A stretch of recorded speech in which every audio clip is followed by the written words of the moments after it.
Come Holy Spirit sa mga mong lingkod upang maging instrumento at daluyan ng pagpapala. Isang pinagpalang araw po ngayon ng Webes, Oktubre 23, taong 2025. Welcome to Hold the Line. Police Executive Master Sergeant Brother Aldimones, nais po magbahagi. Yung gospel po ngayon is about pagkakabahabahagi ng sambayanan. Pero sa unang bahagi, may isang espiritu pa daw na ibibigay ang ating Panginoon. May isang apoy pa na ipagkakalob sa atin. At ang gospel nga ngayon na hinango kay San Lucas, Kabanata 12, talata 49 hanggang 53. Sabi po rito, kapatid, naparito ako upang magdala ng apoy sa lupa. At sana'y nagliyab na ito, may isang bautismo na dapat kayong danasin. At ako'y nababagabag hanggat hindi pa ito natatanggap. Akala ba ninyo'y naparito ako upang magdala ng kapayapaan sa lupa? Sinasabi ko sa inyo, hindi kapayapaan ang dala ko, kundi pagkakabahagi. Pakita na dito parang nag-conflict. Kasi ang pananaw natin o ang perception natin sa ating Diyos is a God of peace. Kumbaga, Diyos ng pagkakaayos, pagkakaisa. Pero this time, sabi ganun, naparito ako hindi para magbigay ng kapayapaan kung hindi pagkakabahabahagi. Bakit po kaya? I-atras natin sa unang bahagi. Sabi niya sa unang bahagi, may tatanggapin pa kayong isang bautismo. Ito yung bautismo sa apoy or baptism of fire. Ano kaya itong tinutukoy na baptism of fire? Nung bata tayo, sa mananampalatayang Katoliko, bininyagan tayo nung bata tayo na ang tawag natin ay bautismo sa tubig.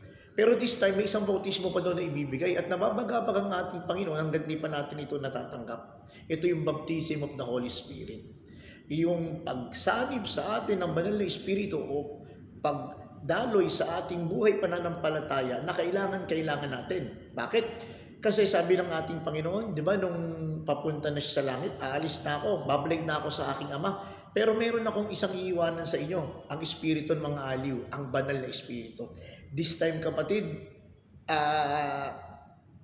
hindi pa nire-reveal ng ating Panginoon kung ano itong apoy na ito. Pero ang tinutukoy dito is the Spirit or the Holy Spirit.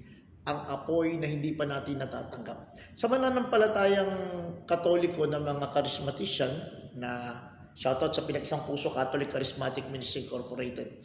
Lagi natin yan hinihingi yung pagtanggap ng Holy Spirit. At tatanggap natin ito doon sa tinatawag natin ng baptism of the Holy Spirit. Kaya kailangan natin tanggapin ang banal na Espiritu. Kaya kung ikaw, kapatid, na parang nanghina, na parang may kulang sa buhay, baka ang banal na Espiritu ang kulang mo o yung apoy na tinatawag ng ating Panginoon. Pwede nyo kaming itap, pwede nyo kaming i-text, i-PM, sapagkat meron po tayong darating na Catholic Life Spirit Seminar. Nagaganapin po dyan po sa Tanawan, Batangas, Baguio East, sa darating po na Disyembre 5, 6, 7, taong 2025. Okay, balik tayo sa gospel. Bibigyan ka ng isang another baptism of fire o yung baptism of the Holy Spirit. Ito ngayon ang ibubunga. Sabi ng ating Panginoon, akala nyo ba kapayapaan ang ibibigay ko o naparito ko para sa kapayapaan? No, pagkakabahabahagi ang dala ko. Bakit po kaya? Kasi pag tinanggap mo ng Holy Spirit, sasayo ang katotohanan at ang katotohanan ang magpapalaya sa iyo. Pag nasa iyong banal na Espiritu, no choice ka. Tatayo, titindig ka sa katotohanan at hindi ka lang tatayo titindig sa katotohanan kung hindi ipaglalaban mo ito. Sapagkat sabi nga doon, paulit-ulit tayo, may pananagutan tayo. 4:17 ng Santiago. Ang nakakaalam ng tama ngunit hindi niya ginawa ay nagkakasala. Once na natanggap mo na ang Holy Spirit, no choice ka. Ang Holy Spirit na ito ang siyang mag-uudyok sa iyo para gawin ng tama, para sabihin ng tama. Ito na ngayon, kung nabubuhay ka dati sa kasamaan, nabubuhay ka sa kamalian, at sumayo ngayon ng Holy Spirit, tatayo ka ngayon sa tama. Ano ngayon ang mangyari? Yung mga taong nakapaligid sa iyo, na dating kasama mo sa kamalian, na dating kasama mo sa kasalanan, sila ngayon yung magiging kalaban mo. Kaya sa isang pamilya, magkakaroon ng pagkakawata-watak. Ang ina laban sa kanyang anak na babae, ang ama laban sa kanyang anak na lalaki, tatlo laban sa dalawa, dalawa laban sa tatlo, ang biyenan laban sa kanyang hipag, maglalaban-laban. Bakit? Sapagkat pag nasa katotohanan ka na, tatayuan mo na ito. At yung mga tao na hindi tumitindig, sila ngayon ang makakalaban mo. Ngayon, ano yung hihilingin natin? Hindi pa naman huli ang lahat. Maaaring sa umpisa maglaban-laban dahil kung nasa inang Holy Spirit, tatayo ka sa tama, nasa kamalian sila, mag-aaway talaga kayo. Pero huwag tayong tumigil, huwag tayong huminto. Kung tayo natanggap na natin ang banal na Espiritu, ipanalangin natin, magpatuloy tayo. Yayain natin sila, akayin natin sila.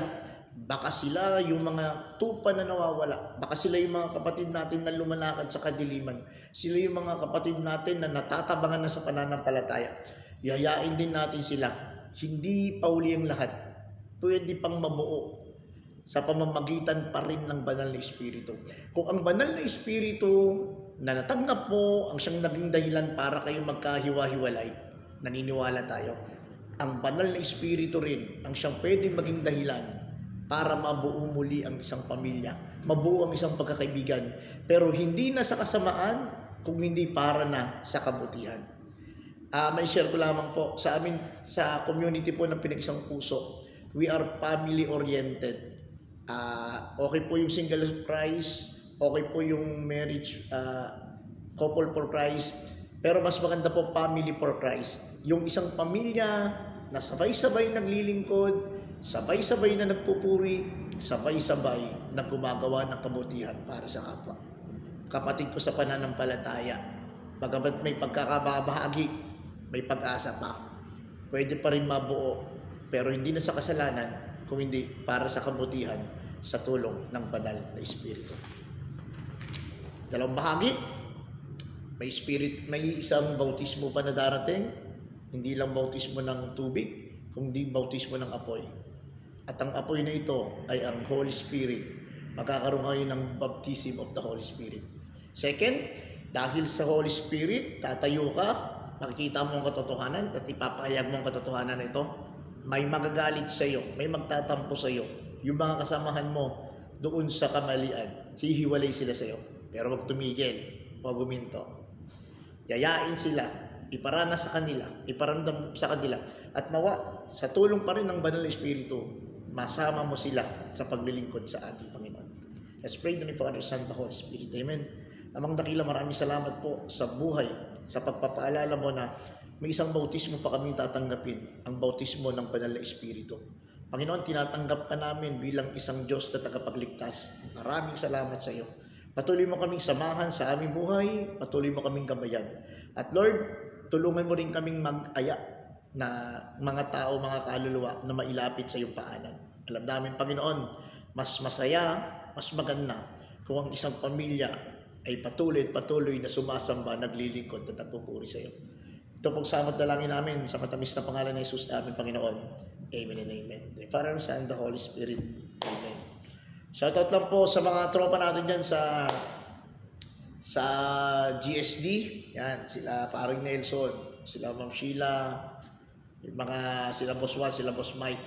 Sa yung mga tropa natin dyan sa DEPW, sila Boss Jordan, si Engineer Kamaling, si Boss Alden, sila mga tropang Zero Black. Pagpalain kayo ng Diyos na buhay. Muli-muli pa rin po. Mula pa rin po dito sa Makati City Police Station. Patuloy po na nagpapaalala at nagsabi, just hold the line. Nawakan po natin lagi ang salita ng Diyos. Bye-bye. Love you all.